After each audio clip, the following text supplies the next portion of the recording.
सुचण्यासाठी म्हणून माझ्या मेंदूला विश्रांतीची गरज होती. विश्रांती माझ्या मेंदूला मिळाली आहे ही फिलिंग आत असली पाहिजे. कशा पद्धतीनं आयडियली विश्रांती घेतली पाहिजे? काही जणांना असं वाटतं की कामच न करणं म्हणजे विश्रांती. झोपण्याला, लोळण्याला तुम्ही जर विश्रांती म्हणत असाल, OTT वर एखादी सिरीज पाहणं हे बघितल्यावर बरं वाटत असेल तर मग तो विश्रांती त्याच्यासाठी होऊ शकते. स्वतःला बाजूला करायचं म्हणून OTT वरती सगळे सीझन्स संपवत इंस्टाग्राम वापरावं, हे सगळं वापरण्यासाठीच आहे. पण त्याला विश्रांतीचं नाव थकलं जातं तेव्हा हाच सल्ला मिळतो की थोडी विश्रांती घे. विश्रांती म्हणजे आपण जे काम करतो हे सगळं केल्यामुळं आपल्याला शारीरिक आणि मानसिक पण आपल्यासोबत बसलो याचा जर आनंद झाला ही विश्रांती असू शकते. हो अगदी क्या बात आहे. प्रत्येक वेळेला आपण कामात असलंच पाहिजे असा काही लिखित नियम नाही. सतत कामात असतो असं सांगणाऱ्यांची कॉलर ताठ असते. हसल कल्चरचं जे खूप काही सेलिब्रेट केलं जाते, इतरांकडून अप्रुव्हल सारखं मिळवत राहायचं आणि त्यासाठी सतत कामात राहायचं, ह्याच्यामुळं ते विश्रांती हा फॅक्टर मिळत नाही आणि मग त्याचे परिणाम की तुम्ही इतकी मेहनत करायला पाहिजे की तुम्हाला पडल्या झोप लागायला पाहिजे. डोळे मिटून स्वतःसाठी देणं ते पण त्यांना अपराधीपणाचं वाटतं. कित्येक जणांना डॉक्टर्स पण सांगतात की तुझ्या या त्रासासाठी तुला विश्रांती आणि आळस यातला फरक काय असतो? आळस हे काम टाळण्यासाठी केलेली कृती असते. काहीच न करता नुसतंच बसून राहणं ही सुद्धा विश्रांती असते आणि त्यासाठी आपल्याला वेळ काढायला पाहिजे. आज आपल्या सोबत आहेत सुप्रसिद्ध सायकोलॉजिस्ट कपिल लळित. सरांना 20 वर्षांपेक्षा जास्त अनुभव आहे क्लिनिकल सायकोलॉजीमध्ये. आपण सकाळसारख्या वृत्तपत्रांमध्ये त्यांचे विविध लेख वाचत असतो. आपल्या FM सारख्या रेडिओवरही आपण त्यांना ऐकत असतो. लहान मुलांसाठी असू देत किंवा प्रौढांसाठी इमोशनल इंटेलिजन्सचे विविध वर्कशॉप ते घेत असतात.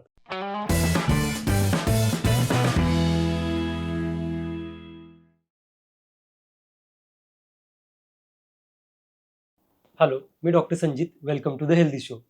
आजकाल आपण बघतोय म्हणजे भले ते लहान असू देत किंवा मोठे असू देत, प्रत्येकाचं जीवन हे धावपळीचं बनलेलं आहे. आणि जेव्हा जेव्हा हे धावपळीचं बनतं ना तेव्हा प्रत्येकाला हाच सल्ला दिला जातो की बाबा थोडी विश्रांती घे. इनफॅक्ट मलाही तोच सल्ला दिला जातो की बाबा थोडी विश्रांती घे. तर ही विश्रांती विश्रांती म्हणजे नेमकी काय? त्याबद्दलच आज आपण गप्पा मारणार आहोत. माझ्यासोबत आहेत सुप्रसिद्ध psychologist Kapil Lalit sir. Welcome to the healthy show. नमस्ते सर. सर, आता मगाशी जसं मी म्हटलो की धावपळीचं जीवन तर झालेलं आहे, त्याबद्दल काय दुमत नाही. मग तो हो. छोटा असू देत, मोठे असू देत. आणि ह्या धावपळीतनं जेव्हा थकलं जातं तेव्हा हाच सल्ला मिळतो की थोडी विश्रांती घे. हो. आता विश्रांती विश्रांती म्हणजे नेमकं काय हाही प्रश्न पडतो की कशाला नेमकं विश्रांती म्हणायचं आणि कधी आणि कशी घ्यायला पाहिजे? विश्रांती म्हणजे अगदी थोडक्यात सांगायचं तर आपली कार्यक्षमता वाढवण्यासाठी आपण जो कालावधी वापरतो, हं. जी रेस्ट घेतो, हं. त्याला विश्रांती असं म्हणावं. हं. कारण आता तुम्ही म्हणालात तसं हं. की आपण जे काम करतो, हं. आपण जी आपली कौशल्य दाखवतो, हं. ती कौशल्य दाखवल्यामुळं आपण जे काम करतो किंवा हं. आपण जी कौशल्य दाखवतो, हं. हे सगळं केल्यामुळं आपल्याला शारीरिक आणि मानसिक थकवा आलेला असतो. हो. आणि एवढं पळून जिथून हे सगळं आपण नियंत्रित करतो किंवा मॅनेज करतो, त्या मेंदूला आणि त्या शरीराला जर आपण योग्य ती आणि योग्य तशा पद्धतीनं आवश्यक असलेली विश्रांती दिली नाही, हं. तर हे एक प्रकारचं मशीन आहे. हो. ते कसं पळणार? त्यामुळे विश्रांती ही आपल्याला आवश्यक आहे. मग तेच नेमकी विश्रांती घ्यायची कशी? कारण खूप वेळा म्हणजे आपणही अनुभवतो की बाबा थोडंसं झोपलं किंवा थांबलं, पण तरीही काय फार बरं वाटतं असं नाही. म्हणजे तो वाटतच नाही की बाबा विश्रांती घेतली किंवा दुसऱ्या ठिकाणी कुठेतरी चेंज म्हणून जाऊन आलं. तरीही विश्रांती फार जणांना वाटत नाही की बाबा विश्रांती घेतलो किंवा तो परत रिचार्ज झालोय असंही वाटत नाही. मग ह्यात नेमकं चुकतं काय? की विश्रांतीची टेक्निकल अशी काही डेफिनेशन आहे का? किंवा कशा पद्धतीनं आयडियली विश्रांती घेतली पाहिजे? तुमचं म्हणणं अगदी बरोबर आहे, की बरेच लोक बऱ्याच वेगवेगळ्या हं. प्रकारानं विश्रांती घेतात, हं. पण त्यातून विश्रांती अशी काही मिळत नाही. हं. उदाहरणार्थ तुम्ही आता म्हणालात, की सुट्टीच्या दिवशी कुठेतरी आउटिंगला जाऊन येतात. हं. पण तिथं गेल्यानंतर विश्रांतीचा फील येत नाही. हं. आता मी तुम्हाला एक छोटं उदाहरण देतो, की एका फॅक्टरीमध्ये काम करणारे एक गृहस्थ आहेत. हं. तर त्यांना शनिवार, रविवार सुट्टी असते, ऑफ असते. हं. तर त्यांनी असं ठरवलं, की आता आपण विश्रांती घ्यायची. हं. म्हणजे काय करायचं? तर आसपासच्या कुठल्याही ठिकाणी जायचं हं. आणि तिथं जाऊन निवांत राहायचं. बाकी काही कामं करायची नाहीत आणि निवांत राहायचं. पण काही शनिवार रविवार गेल्यानंतर हं. त्यांच्या असं लक्षात आलं की असं केल्यामुळं आपल्याला काही बुवा विश्रांतीचा फील येत नाही. ते एकदा मला असेच भेटले होते.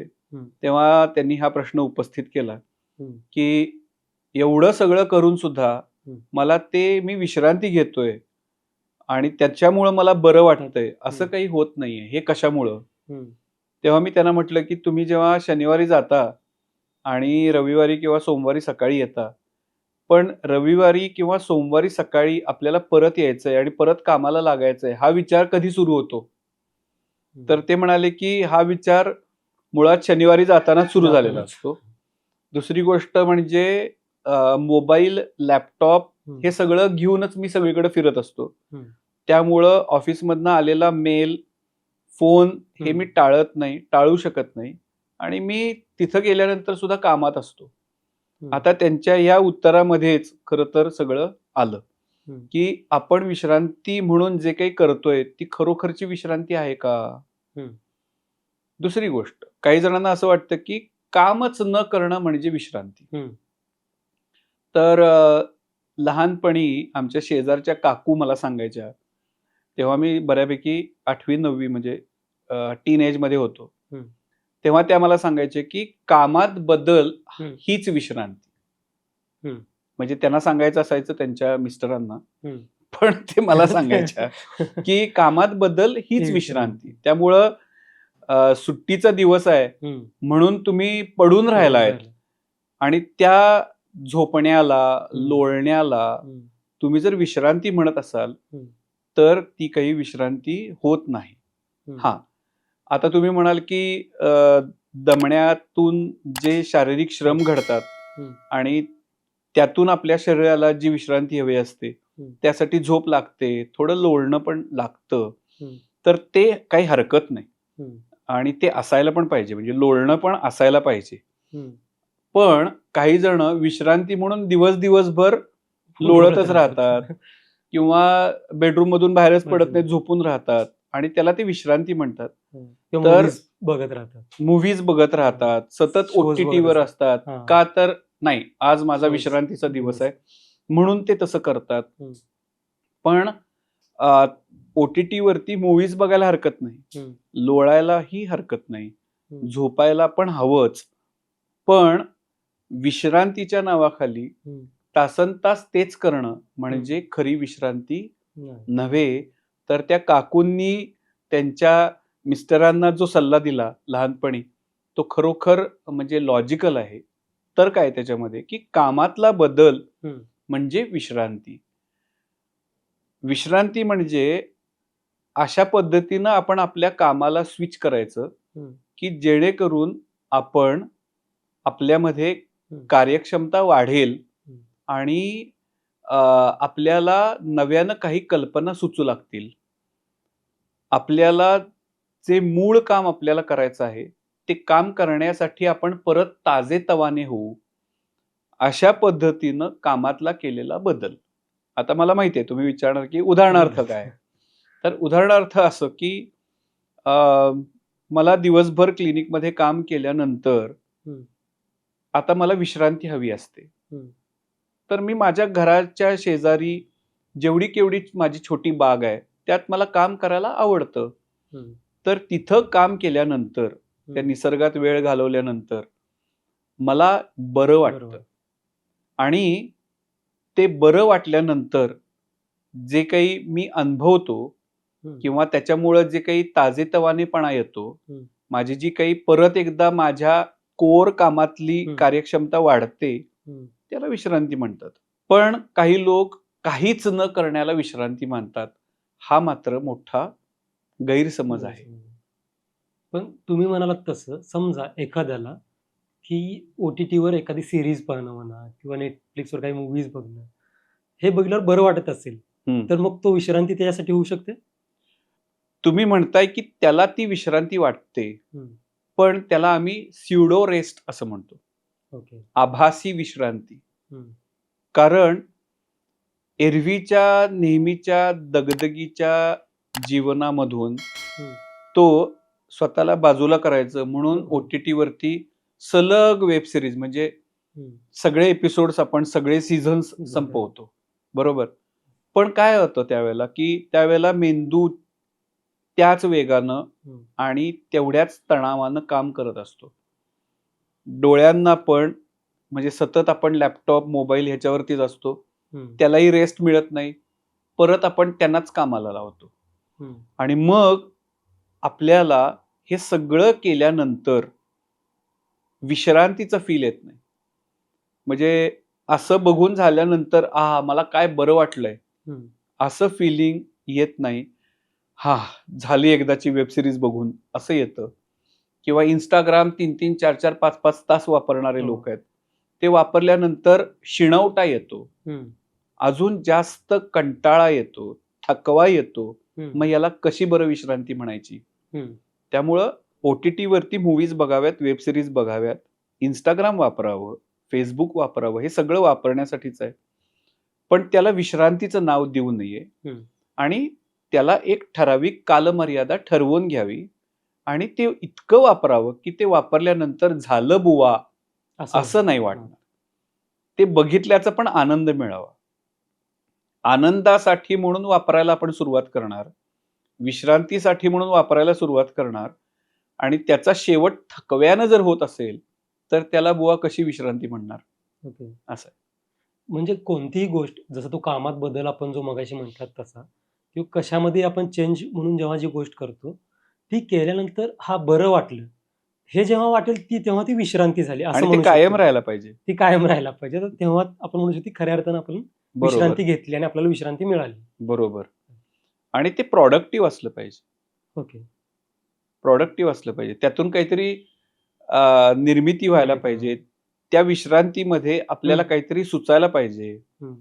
त्याचा परिणाम असा व्हायला पाहिजे, की माझं जे मूळ काम आहे, हं. मी क्लिनिकमध्ये बसतोय हं. किंवा मी कोणत्यातरी एखाद्या व्याख्यानाची तयारी करतोय, हं. तर तिथं सुचण्यासाठी म्हणून हं. माझ्या मेंदूला ज्या विश्रांतीची गरज होती, हं. ती विश्रांती माझ्या मेंदूला मिळाली आहे, ही फीलिंग आत असली पाहिजे.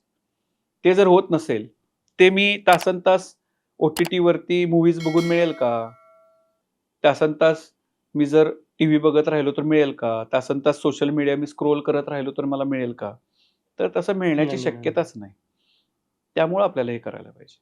मग अशा वेळेला समजा एखाद्या ठिकाणी म्हणजे जी पण आपली आवडीची जागा असेल, मग ती घरामध्ये असेल किंवा बाहेर कुठेतरी असेल, तिथं शांत आपल्याला जर बसता आलं आणि आपण आपल्यासोबत बसलो याचा जर आनंद झाला, तर ही विश्रांती असू शकते? हो, अगदी क्या बात है! हं. असं जर मी माझ्या स्वतःच्याच कंपनीचा हं. आनंद घेऊ शकत असेल, हं. तर हे बघा, प्रत्येक वेळेला आपण कामात असलंच पाहिजे हं. असा काही अ, लिखित नियम नाही. हं. दुसरी गोष्ट, समाजामध्ये अलीकडं असा हो. चर्चा असतात, हो. की सतत कामात सतत कामाला असेल, असलं पाहिजे. तोच प्रॉडक्टिव्ह. हं. म्हणजे तुझं काय बाबा शनिवार, रविवार काम नसतं हां. आणि शुक्रवारी संध्याकाळी तू रिकामाच झालेला असतोस, तुझं बरं आहे. हं. असं वाटलं, हं. की तो समोरचं उत्तर देतो, तुला काय वाटतंय? हं. ऑफिसला जात नाही रे, पण दिवसभर लॅपटॉप उघडून बसतो. म्हणजे त्याला हं. हे सांगायचं असतं, की मी दिवसभर हं. कामातच असतो आणि मी सतत कामात कनेक्टेड. असतो. हां. इव्हन मी सतत कामात असतो असं सांगणाऱ्यांची कॉलर ताठ असते. हं. आणि त्यामुळं विश्रांती घेणं हं. म्हणजे चूक करणं, हां. पाप करणं, त्यातून अपराधीपणाची भावना निर्माण होते काही हां. जणांना, हां. की अरे बापरे! मला एवढा वेळ शिल्लक राहतो काम करण्यातनं, हं. हं. म्हणजे माझं काहीतरी चुकतंय. मग असे लोक ना काहीतरी कामं उकरून काढतात हं. आणि त्यांचा जो विश्रांतीचा काळ असतो तोही वापरत नाहीत हं. आणि इथं ते खरं तर गणित चुकायला सुरुवात होते. म्हणजे थोडंफार एक डबल स्टँडर्ड होतं असं म्हणता येईल आपल्याला. म्हणजे एका साइडला म्हणजे विश्रांती घे बाबा आणि त्याच वेळेला जेव्हा घेत असेल, समजा तो स्वतःहून किंवा दुसरं कोणी घेत असेल, तर बरोबर, तेव्हा असं वाटायला पाहिजे अरे विश्रांती करतोय. विश्रांती कसा घेतोय? काम बरोबर, करायला पाहिजे कंटिन्युअसली. बरोबर. तर ते आणि या विश्रांती घे म्हणणारे. विरोधाभासामध्ये हां. मग ज्याला खरंच विश्रांतीची गरज असते तोही विश्रांती घेत नाही. कारण तो कुठेतरी त्यालाच अफेक्ट करत असते, की बाबा मी विश्रांती कसं घेऊ? हो, ती अपराधीपणाची भावना भावना. टोचत असते. हं. म्हणजे माझा एक मित्र आहे. हं. त्याचा भाऊ मुंबईला एका कंपनीमध्ये काम करतो. हं. तर जेव्हा-केव्हा त्याला हा फोन करतो, तेव्हा हं. तो कामात असतो, बिझी असतो. हं. आणि रविवारी काम शनिवारी काम हम्म, असं सगळं सुरू असतं. आणि ह्याला जेव्हा तो विचारतो तेव्हा तो म्हणतो की नाही, मी घरात आहे. हम्म, आणि म्हणजे ह्यानंच सांगितलेली गोष्ट आहे की तो म्हणाला की मलाच असं वाटायला लागलं की अरे, हा इतका कामात असतो आणि मी तो विचारतो तेव्हा मी घरात असतो. हम्म, म्हणजे माझं काहीतरी चुकतंय. मग त्यानं शनिवारीही काम करायला सुरुवात केली. रविवारीही काम करायला सुरुवात केली. आणि त्याला हे कळत नाहीये. त्याला असं वाटतं की हां, मी पळून-पळून काम करतोय, हम्म, म्हणजे मी प्रॉडक्टिव्ह आहे. म्हणजे मी समाजात ते हम्म, स्थान मिळवतोय. हम्म, म्हणजे मी लोकांच्या लेखी चांगला आहे. आणि जर मी असं काही करत नसेन आणि विश्रांती घेत असेन, मी जर स्वतःसाठी कुठेतरी वेळ देत असेन, हम्म, तर त्याचा अर्थ असा आहे की मी कमी पडतोय, मी रिकामा आहे. रिकामा असणं, आयडल असणं, हम्म. विश्रांती घेणं आणि योग्य प्रकारे योग्य तास काम करणं याच्यात फरक आहे. पण ही जी अपराधीपणाची भावना येते, याला कदाचित ह्या गोष्टी जबाबदार असतील. मे बी वाढणारं कॉम्पिटिशन म्हणू शकतो आपण. म्हणजे प्रत्येक गोष्टीमध्ये आज कॉम्पिटिशन वाढत चाललंय किंवा हसल कल्चरचं जे खूप काही आजकाल हे होतंय, म्हणजे सेलिब्रेट केलं जातं, की बाबा ह्याने हे फार हसल करतात, यांनी केलं, यांनी करून दाखवलं, हं, फार मेहनत घेतली, हे केलं, ते केलं. हं. ह्या दोन्ही गोष्टीमुळे पण कदाचित म्हणजे गरज असून किंवा गरज अ, नसून. नसून मग हे केलं जातं का? की हां. तर ते अप्रूव्हलसाठी तुम्ही जे हां. म्हणताय, की इतरांकडून अप्रूव्हल सारखं मिळवत राहायचं हं, आणि त्यासाठी सतत कामात राहायचं. हं, ह्याच्यामुळं ते विश्रांती हा फॅक्टर मिळत नाही हं, आणि मग त्याचे परिणाम मग शारीरिक, मानसिक जे आपण आता अलीकडे ऐकतो, की हं. अ, अरे काय वय क्रॅश. होतं त्याचं हं, 25-26 वर्षाचा तो हं. आणि त्याला पहिला हार्ट अटॅक अरे येऊन बापरे! गेला हं, किंवा त्याला आता बीपीच्या गोळ्या सुरू झाल्या. हं, पॅकेज केवढं मोठं आहे, पण हं, करायचं काय? हं, तिशीतच बीपीच्या गोळ्या सुरू झाल्या. हं, हं, किंवा अरे त्यांच्या घरात कुणालाच डायबिटीज नाही. हं, पण तरीसुद्धा त्याला आता डायबिटीज डिटेक्ट झालाय. हं, असं कसं काय? नाही, डॉक्टरनी सांगितलंय ते स्ट्रेस इंड्यूस्ड डायबिटीज आहे. हं, मग असला कसला स्ट्रेस? एवढं मोठं पॅकेज आहे, हं, तरी कसला स्ट्रेस? पण त्या शरीराला, त्या मनाला विश्रांतीच नाही. स्वतःला व्यक्त होण्यासाठी मी कुठेतरी माझ्या मित्रांशी प्रत्यक्ष जाऊन भेटतोय, बोलतोय, गप्पा मारतोय आणि ती विश्रांतीचा अहसास मी घेतोय. हं, असं कुठंच होत नाही. आणि तिथं त्या पॅकेजचा हं, आणि ह्याचा काही संबंध हं. नाही. त्यामुळं पॅकेज आहे म्हणून माझं शरीर व्यवस्थित चाललंय, असं असं काही नाही. त्याच्यात तर्क नाही. सर आता थकवा हा खूप अति कामामुळे येतो, की विश्रांती न घेतल्यामुळे येतो? खरं म्हणजे थकवा हा दोन्हीही कारणांमुळे येतो. ओके. आपल्याकडं काय गैरसमज आहे, की आपण काम करून दमलो, की विश्रांती विश्रांती. घ्यायला हो, पाहिजे. हो. खरं म्हणजे विश्रांती ही प्लॅन ठरवून हं, मध्ये-मध्ये घ्यायला पाहिजे, जेव्हा की आपण थकलेलो नसतो. उदाहरणार्थ, मी सकाळी ऑफिसला गेलोय. हं, मी 1-2 तास काम केलंय. हं, त्यानंतर मी वॉटर ब्रेक घेतलाय. हं, मी पाणी पिण्यासाठी थांबलोय. मी एक 5-7 मिनिटं वॉटर ब्रेक घेतलाय. हं, मला पुरेसं पाणी पिलंय. त्यानंतर मी थोडा वेळ शांत बसलोय हं, आणि आता परत मी कामाला लागलोय. हं. तर ही विश्रांतीच आहे. ओके. आता मी दुपारचा लंच ब्रेक घेतला. हं, त्यानंतर मी एक 10 मिनिटाची पॉवर नॅप घेतली हं. आणि आता मी परत कामाला कामाला. लागलोय. तर ही विश्रांतीच आहे. हं, प्रत्येक वेळेला मी काम करून मला स्वतःला जेवढं पिळता येईल तेवढं मी पिळणार हं, आणि आता पिळल्यानंतर आता माझ्यात काहीही शिल्लक राहिलं नाहीये. तर आता मला विश्रांतीची गरज आहे आणि तीही कशी? झोप. हं. कारण मी पडलो की हो. संपतो, झोपलेलोच असतो. हं, तर त्याला आपण विश्रांती म्हणतो. हं, पण ती more of a physical rest असते. हं. शरीराला दिलेली विश्रांती असते. खरं म्हणजे आपल्याला विश्रांती कधी, का आणि कशी हे आपल्याला समजून घेणं त्या दृष्टीनं गरजेची गोष्ट आहे. पण सर आत्तापर्यंत किंवा युज्युअली हाच समज असतो किंवा आपल्याला लहानपणापासून हे सांगितलं जातं, की तुम्ही इतकी मेहनत करायला पाहिजे. मग ते शारीरिक, मानसिक ज्या पण क्षेत्रात तुम्ही असाल त्यानुसार, की तुम्हाला पडल्या-पडल्या झोप लागायला पाहिजे. आणि तुम्ही आता जे म्हणताय ते थोडंसं मला कॉन्ट्राडिक्टरी वाटतंय. हं. मग ह्याला कसं काय आपण सायकॉलॉजीनुसार जस्टिफाय करू शकतो? हां. तर मी मगाशी पण म्हणालो तसं, हां. की आपण दिवसभराच्या पूर्ण प्रोसेसमध्ये हं, ठरवून छोटे-छोटे ब्रेक घेत असू आणि हं, त्यावेळेला विश्रांती घेत असू, हं, तर त्यानं आपली कार्यक्षमता टिकून राहते. हं, आणि आपण दिवसभराचं काम योग्य तेवढ्या कार्यक्षमतेनं करू शकतो. हे सगळं केल्यानंतर सुद्धा दिवसभराचा एक चिणवटा मनाला आणि शरीराला असतोच. त्यामुळं त्या ह्यानं आपल्याला रात्री चांगली झोप लागू शकते. पण निव्वळ असं म्हटलं गेलंय, की इतकं काम करा, इतकी मेहनत करा, की रात्री बेड बघितल्या बघितल्या तुम्हाला झोप यायला पाहिजे आणि त्यासाठी दिवसभरात तुम्ही अजिबात थांबलं नाही पाहिजे. हे जरासं अतिशयोक्तीपणाचं आहे. आणि समाजातल्या अशा काही विचारांमुळंच लोक कंटिन्युअस काम करत असतात. त्यांना 5 मिनिटं डोळे मिटून स्वतःसाठी देणं, मी 5 मिनिटंच म्हणतोय. ते पण त्यांना अपराधीपणाचं वाटतं. कित्येक जणांना डॉक्टर्स पण सांगतात, की तुझ्या या त्रासासाठी तुला दर 1-1.5 तासानंतर एक छोटासा राउंड मार. त्या लॅपटॉप पासून थोडासा बाजूला हो किंवा तुझ्या कामापासून बाजूला हो. चेअरमध्ये दिवसभर बसून राहू नको. मधनं फेऱ्या मार. तो पण एक विश्रांतीचा भाग आहे. हे त्यांना पटत नाही. त्यांना असं वाटतं, की ऑफिसमध्ये सगळे काम करत असताना मी अशा पद्धतीने एक फेरी तीही 2.5, 3, 4, 5 मिनिटाची मारणं हे चुकीचं आहे. तर ते चुकीचं नाही आहे. आणि स्वतःसाठी आणि तेही ऑफिसमधलं काम चांगलं व्हावं यासाठी आपण हे करतोय. कारण मी जेव्हा सलग काम करतो तेव्हा माझी कार्यक्षमता सकाळी 10 वाजता इथं असेल, तर हळूहळू ती 5 वाजता इथं आलेली असते. काही वेळेला आपण कामासाठी काम करत असतो. त्याच्यामध्ये तितकं कौशल्य आपण ओतू नाही शकत.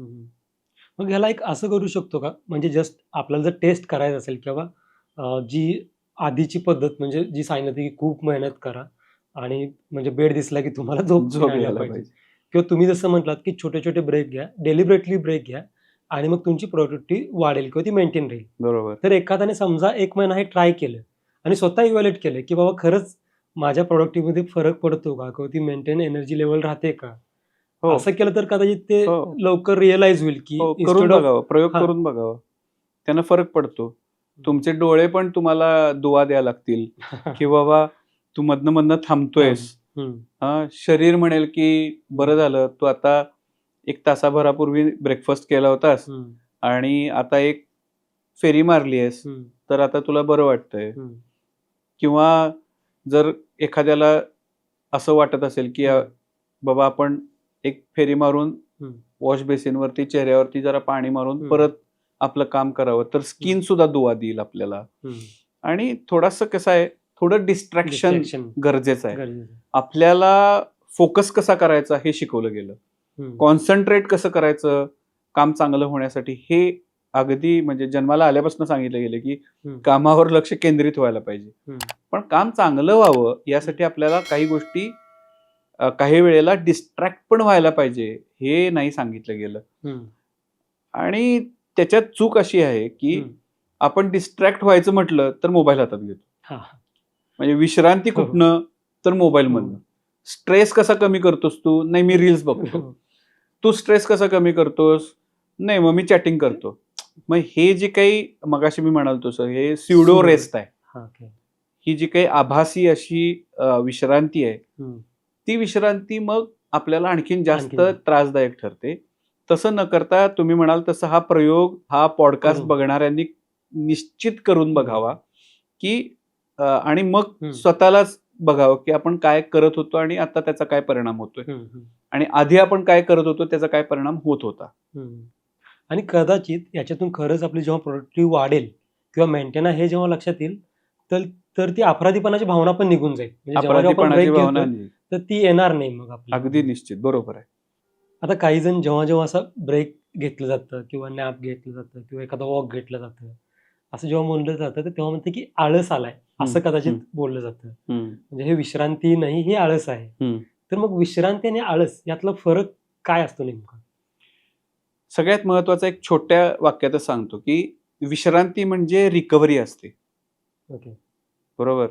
ताजतवानं होण्यासाठी आणि पुढची आपली कामातली कार्यक्षमता वाढवण्यासाठी घेतलेला एक ब्रेक असतो विश्रांती. आणि आळस हे काम टाळण्यासाठी केलेली कृती असते. काम पुढे ढकलण्यासाठी केलेली एक कृती असते, म्हणजे तो आळस असतो. तर हा जेव्हा फरक आपल्याला समजेल तेव्हा आपल्याला विश्रांती आणि आळस बस. यातलं काय स्वीकारायचं हे कळेल. ठीक आहे. आणि विश्रांती ही पाहिजेच. त्यामुळं आता इतका वेळ शूटिंग करून झाल्यानंतर पुढचं काम आपण जेव्हा हातात घेणार, हम्म. त्यानंतर शूटिंग करणारे आपले दोस्त, हम्म. तुम्ही, मी आपापल्या परीनं काहीतरी विश्रांती घ्यायला हवं. घ्यायला हवी आणि ती पण हेल्दी. हम्म. म्हणजे आता झालं, आता इतका वेळ शूटिंग झालं म्हणून मी जर परत मोबाईल हातात हो. घेऊन बसणार असेल, तर त्यांना माझ्या मेंदूमधली तीच केंद्र काम करायला काम लागतात, करायला. जी आधीच थकलीत. हा. आणि त्याच्यामुळं ती विश्रांती त्यांना मिळत नाही. हम्म. हां, पण ते रील्स बघून हम्म. किंवा काही व्हिडिओज बघून माझ्या मेंदूमधली हॅपी केमिकल्स थोडा वेळ उड्या मारायला लागतात.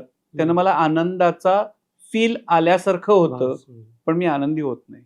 हम्म. त्यामुळे मला विश्रांती हम्म. मला कशातनं मिळणार हम्म. ह्याची एक यादी करायला पाहिजे. हां, तर त्याला आपण प्लेजर ॲक्टिव्हिटी म्हणू शकतो. हम्म. तर माझ्याकडे एक खूप नावाजलेल्या अशा डॉक्टर आल्या होत्या हम्म. आणि त्यांचं म्हणणं असं होतं, की "सर, मी माझ्या मुलांची आई आहे, मी माझ्या नवऱ्याची बायको आहे, हम्म.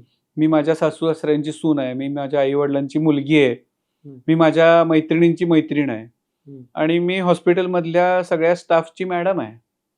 पण मी माझी कोणीच नाही आहे हम्म. आणि त्यातनं माझी चिडचिड अलीकडे वाढायला लागली आहे हम्म. आणि माझा दिवस संपतो रात्री 11:30-12 वाजता हम्म. आणि मला कधीही परत हॉस्पिटलमधनं कॉल येऊ शकतो. हो.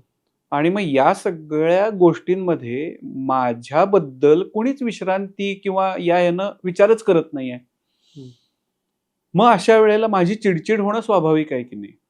मग मी त्यांना विचारलं, की दिवसभरात तुम्ही स्वतःसाठी कुठे वेळ काढता? हम्म. तर त्या म्हणाल्या, की "सर, मी तुम्हाला जी आता नात्यांची लिस्ट सांगितली, हम्म. ती अजूनही वाढवू शकते मी. मी इतकी दुसऱ्यांसाठी आहे. सही. पण मी स्वतःसाठी नाहीच आहे आणि हम्म. त्यातनं माझी आता चिडचिड वाढायला लागली." हम्म. तेव्हा मी त्यांना असं सजेस्ट केलं, की तुम्ही एक प्लेजर बाउल तयार करा, हम्म. की ज्याच्यामध्ये तुम्ही तुम्हाला ज्या गोष्टी आवडतात, हम्म. त्यांची एक चिठ्ठी जसं तुम्हाला सुचेल तसं टाकत राहाल. हम्म. की जसं की मला आज एकट्याला जाऊन मूव्ही बघून यायचा आहे. हम्म. तो लागलाय, तो मूव्ही मला आवडतो. हम्म. मला थिएटरमध्ये जाऊन मूव्ही बघायला आवडतं. हम्म. जर कोणी माझ्यासोबत आलं हम्म. तर त्यांच्याबरोबर, हम्म. कोणी नाही आलं तर त्यांच्या विना, हम्म. पण आज मी हा मूव्ही बघण्यासाठीचा वेळ मी स्वतःसाठी काढणार. हम्म. आणि त्यावेळेला जर इमर्जन्सी कॉल आला तर तुमचे जे कोणी तिथले सहयोगी असतील, हम्म. कलिग्स असतील, तुम्ही त्यांना ते सांगा. काम सांगून ठेवू शकता. किंवा तुम्हाला असं वाटतं, की मला ना पूर्वी ड्रॉइंग काढायची फार आवड होती. हम्म. त्या मॅडमना चारकोल पेंटिंग करायची फार आवड होती आणि त्या काढायच्याही. त्यांनी मला फोटो पण दाखवले. हम्म. मग तुम्ही आता ती आवड पुन्हा एकदा जोपासायला सुरुवात नाही का करू शकत? हम्म. मी म्हणत नाही, की तुम्ही आठवड्यात पूर्वी एक चित्र पूर्ण करत होता, आता महिन्यात कराल. हम्म. पण थोडा वेळ स्वतःसाठी ते देणं, ही तुमच्यासाठी विश्रांती नसेल का? हम्म. तर अशा पद्धतीने तुम्ही एक प्लेजर बाउल तयार करा हम्म. आणि त्यातल्या चिठ्ठ्या रोज एक चिठ्ठी काढायची. हम्म. त्यात लिहिलं असेल, की आज मी माझ्या घरातल्या सगळ्या कुंड्यांची मला हम्म. देखभाल करायची. दिवसभरात मी वेळ काढणार त्यासाठी. तुम्ही त्यासाठी वेळ काढा. तुम्हाला ती विश्रांतीसारखं वाटेल. तुम्हाला स्वतःसाठी काढलेला वेळ तो वाटेल आणि ज्याचा उपयोग तुम्हाला मुलांबरोबर बोलताना होईल. कारण तुम्ही जर शांत, कूल, मानसिक स्वास्थ्य तुमचं जर व्यवस्थित असेल, हम्म. तर मुलांना सांभाळण्यातली कार्यक्षमता वाढलेली असेल. हम्म. मुलांचा अभ्यास घेण्याची कार्यक्षमता वाढली असेल. हम्म. तुम्ही अजून 4 पेशंट जास्त तपासू शकाल. हम्म. हॉस्पिटलमध्ये काम करून घेताना तुम्ही योग्य पद्धतीनं काम करून घ्याल.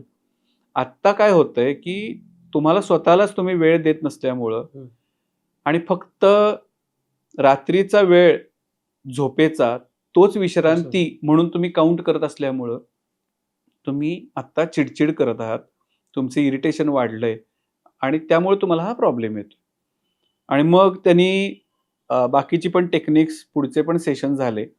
पण त्या म्हणाल्या, की मी जेव्हापासून स्वतःसाठी हा वेळ काढायला लागली आहे आणि त्या अनुषंगानं मी तो विश्रांतीचा कालावधी म्हणून काउंट करतेय, तेव्हापासून मला असं वाटतं, की हां, मी माझी पण कोणीतरी आहे. हे फार महत्त्वाचं आहे. त्यामुळं स्वतःसाठी वेळ काढणं, आपल्या जी काही मानसिक झीज झालेली असते या सगळ्या कामातून, हम्म. ती झीज भरून काढण्यासाठी स्वतःला वेळ देणं, स्वतःच्या आवडीनिवडींकडे लक्ष देणं, हम्म. काही नवीन स्किल्स, जरी कितीही आपलं वय वाढलं असलं तरी नवीन काही स्किल्स शिकणं आणि त्यासाठी वेळ देणं. काही वेळेला काहीच न करता नुसतंच बसून राहणं, हम्म. ही सुद्धा विश्रांती असते आणि त्यासाठी आपल्याला वेळ काढायला पाहिजे. तुम्ही आता जे सांगत होता की स्वतःसाठी वेळ द्यायला पाहिजे, स्वतःसाठी विश्रांती घ्यायला पाहिजे. मग ते वेगवेगळ्या प्रकारे ज्याला ज्याच्यामध्ये इंटरेस्ट असेल किंवा ज्यातून ज्याला विश्रांती मिळते त्यांनी ते करायला पाहिजे.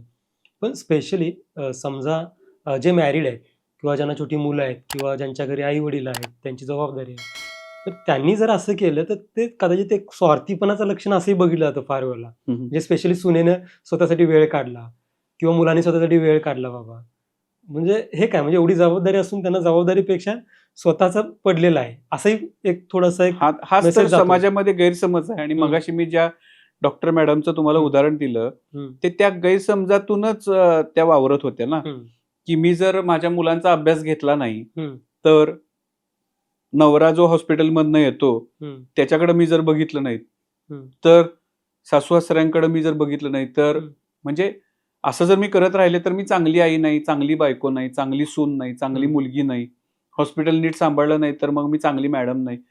हे जे काही त्यांनी ठरवून ठेवलं होतं त्यामुळे त्या स्वतःसाठी वेळ काढत नव्हत्या. स्वतःसाठी वेळ काढणं याचा अर्थ असा नव्हे की इतरांकडे दुर्लक्ष करणं.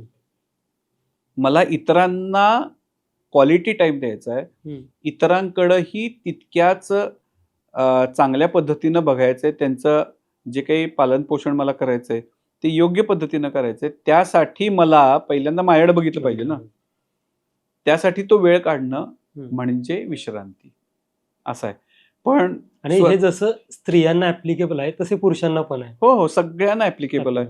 पण काय होतं, काही जण त्या म्हणजे जो घरातील जबाबदार पुरुष आहे बाबा, बरोबर, मग ते काही वेळेला ह्याचा अतिरेक करतात. म्हणजे माझा विश्रांतीचा काळ आहे, आज रविवार आहे, तुम्ही मला विचारायला पण यायचं नाही आज काय ते. तसं विचारत नाही, माझा वेळ मला स्वतःला पाहिजे, माझी स्पेस पाहिजे. आता हे अलीकडे ना काही गोष्टी, काही शब्द असे फॅड म्हणून उदयाला आले, माझी मला स्पेस पाहिजे, माझी मला विश्रांती पाहिजे. तर इथं ना सगळ्यात महत्वाची गोष्ट अशी आहे की आपल्याला प्रायोरिटी ठरवता यायला पाहिजे. कधी मला माझ्यासाठी वेळ काढायचा आहे, कधी मला दुसऱ्यासाठी पण वेळ द्यायचा आहे, विश्रांतीचा वेळ मी कसा मॅनेज करणार, त्याच वेळेला मी इतरांना पण वेळ देण्यासाठी कसा प्लॅन करणार, हे आपल्याला ठरवून घ्यायला पाहिजे. इतरांकडे पूर्ण दुर्लक्ष आणि आपल्याकडे स्वतःकडेच लक्ष म्हणजे स्वार्थीपणा. पण दुसऱ्यांना वेळ देण्यासाठी, माझं काम करण्यासाठी, इतर गोष्टींमधली माझी कार्यक्षमता वाढवण्यासाठी आत्ता मी स्वतःसाठी वेळ देतोय, घेतोय म्हणजे विश्रांती. त्यामुळं आपलं पण भलं व्हायला पाहिजे, आपलं पण हित साधलं जायला पाहिजे, आपल्याला पण बरं भारी वाटलं पाहिजे, आपल्याला पण विश्रांती मिळाली पाहिजे आणि आपण जे काही करतोय त्याचा फायदा इतरांना मिळाला पाहिजे. ना की म्हणजे असं नको व्हायला की हा आता दिवसभर झोपतोय रविवार आहे म्हणून, म्हणजे हे ना आठवड्याभरात असं काय केलंय, काय असे तारे तोडलेत म्हणून हा अशी विश्रांती घेतोय, त्यांना गृहकलह वाढेल, दुसरं काही होणार नाही. त्यामुळं माझा विश्रांतीचा काळ हा डिफाईन असला पाहिजे, योग्य असला पाहिजे, त्याच वेळेला मी इतरांसाठी पण अवेलेबल असलो पाहिजे. आता आपण विश्रांतीबद्दल खूप काही बोलतोय, चर्चा करतोय, वेगवेगळे ऍस्पेक्ट समजून घेतोय याचे. तर मला समजा उद्यापासून मला विश्रांती घ्यायची आहे तर मला कोणता बदल करायला पाहिजे? सगळ्यात महत्वाची गोष्ट म्हणजे तुम्ही उद्यापासून विश्रांती घ्यायची गरज नाही, तुम्ही आपला हा एपिसोड झाल्यानंतर विश्रांती घ्यायला सुरुवात करायला पाहिजे. सगळ्यात महत्वाची गोष्ट आपल्याला आपलं रुटीन कळायला पाहिजे की माझं काम कशा पद्धतीनं असतं, कामाचा प्रकार काय. दुसरी गोष्ट, मी कामाच्या मध्ये मध्ये कधी कधी आणि कसे कसे ब्रेक घेऊ शकतो, ज्याच्यामुळं कामावरती त्याचा दुष्परिणाम होणार नाही, शिवाय मी सलग काम केल्याचा माझ्यावरती आणि कामावरती दुष्परिणाम होणार नाही, हे माहिती पाहिजे. जसं की मी दिवसभर मी IT प्रोफेशनल आहे आणि मी समोर रोज स्क्रीनवरतीच काम करत असतो आणि परत मी संध्याकाळी आल्यानंतर हा सीझन तो सीझन काहीतरी बघत बसलो. तर यानं मी मगाशी म्हटलं तसं अजून मेंटल फटीग वाढणार. हम्म. अशा लोकांनी फिजिकल ऍक्टिव्हिटी जास्त करणं ही त्यांच्यासाठीची विश्रांती असू शकेल. हम्म. किंवा काही जणांना किचनमध्ये काम करायला आवडतं. त्यांनी किचन हे मोस्ट क्रिएटिव्ह प्लेस आहे. Place आहे. तर तिथे जाऊन काम करायला पाहिजे, की जे त्यांच्यासाठी डिस्ट्रॅक्शन असेल. हा. म्हणजे काम चेंज इन वर्क. वर्क. तर ते असेल. पण मगाशी मी तुम्हाला सांगितलं, की त्या डॉक्टर मॅडम आल्या होत्या. त्या दिवसभर हॉस्पिटलमध्ये असायच्या. तसा त्यांचा स्क्रीनचा काही संबंध नाही. मग त्या कधीतरी मूव्हीला जायच्या. तर ते त्यांच्यासाठी हेल्दी डिस्ट्रॅक्शन असू शकतं. असं नाहीये, की मूव्ही बघायच्याच नाहीत किंवा OTT वरती जाऊन सिरियल्स बघायच्याच बघायच्याच नाहीत. नाहीत. असं काही नाही आहे. हम्म. पण आपण हे ठरवून घ्यायला पाहिजे, की माझं रुटीन कसं आहे. हम्म. मी माझे विश्रांतीचे वेळा ज्या आहेत त्याच्यामध्ये कशा हे करू शकतो. हम्म. आणि फार 2-2, 3-3 तास विश्रांती घ्यायला पाहिजे असं नाही. पण थोडा वेळ तरी स्वतःसाठी हे काढायला करायला पाहिजे.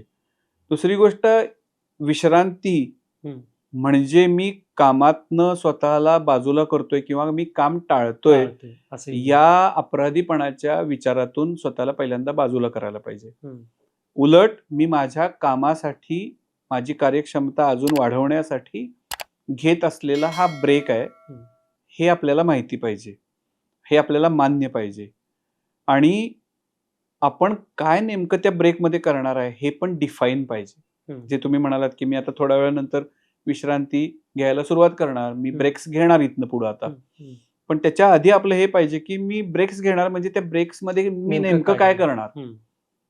मी कोणाला, माझ्या मित्राला, मैत्रिणीला फोन कॉल फोन करून करणार. त्याच्याबरोबर हो. कामाव्यतिरिक्तच्या गोष्टींवरती गप्पा. हास्य विनोद करणार. हा. किंवा मी सहज एक फेरफटका मारून येणार. हम्म. का मी एक स्केचबुक बरोबर ठेवणार आणि तेवढ्या एक 5-10 मिनिटांमध्ये एखादं स्केच काढायचा प्रयत्न करणार. बरं, ते पूर्ण नाही होणार. हम्म. मी काय करणार. हम्म. आणि जेव्हा माझ्याकडं वीकेंड सारखा वेळ असेल, त्या खूप मोठ्या वेळामध्ये पण मी काय करणार, हम्म. हे पण मला ठरवून घ्यायला पाहिजे. हम्म. प्रत्येक वेळेला विश्रांती ही मी एकट्यानंच घ्यायला पाहिजे असं काही नाही. माझ्या मुलांना वेळ देणं, हा. त्यांच्याबरोबर अभ्यास करणं किंवा ते अभ्यास करत असतील तेव्हा त्यांच्याबरोबर बसणं, हम्म. ही पण विश्रांती होऊ शकते. हम्म. किंवा त्यांच्याबरोबर खेळणं, दरवेळेला अभ्यासच घ्यायला पाहिजे असंही काही नाही. हम्म. त्यांना फिरायला घेऊन जाणं, त्यांना हम्म. गोष्टी सांगणं, हा पण विश्रांतीचा भाग असू शकतो. हम्म. आपल्याला कल्पना सुचायला पाहिजेत. पाहिजे. आपण पेन पेपर घेऊन स्वतःचा विचार करायला पाहिजे, की मी विश्रांती कोणत्या कोणत्या पद्धतीनं घेऊ घेऊ शकतो. हो. आणि सगळ्यात महत्वाची विश्रांती आणि जी आपली आवडती ती म्हणजे झोप. झोप. ती पण प्रॉपर व्हायला पाहिजे. त्यासाठी आपण व्यायाम करायला पाहिजे. परत व्यायाम ही विश्रांतीच झाली. हम्म. कारण त्याच्यामुळं माझा दिवसभरातला थकवा मानसिक आणि शारीरिक दोन्ही कमी होतो. हम्म. तर तोही एक विश्रांतीचाच प्रकार झाला. हे आपल्याला करायला पाहिजे. थोडक्यात आपल्याला ठरवायला पाहिजे. दुसरी गोष्ट, आपल्याला त्याचा आढावा घ्यायला पाहिजे पिरियॉडिक. हम्म. म्हणजे दर आठवड्याला मी बघायला पाहिजे, की मी जे विश्रांती घ्यायचं ठरवलं होतं, ब्रेक्स घ्यायचं ठरवलं होतं, ते मी घेतोय का? हम्म. त्याचा काय बाबा परिणाम होतोय? हम्म. आणि मी अजून ह्याच्यात काही ऍड करू शकतो का? हम्म. मला अजून काही नवीन हम्म. सुचतंय का ह्याच्यात ऍड करायला? असा स्वतः आढावा पण घ्यायला पाहिजे. मात्र विश्रांती घ्यायलाच पाहिजे.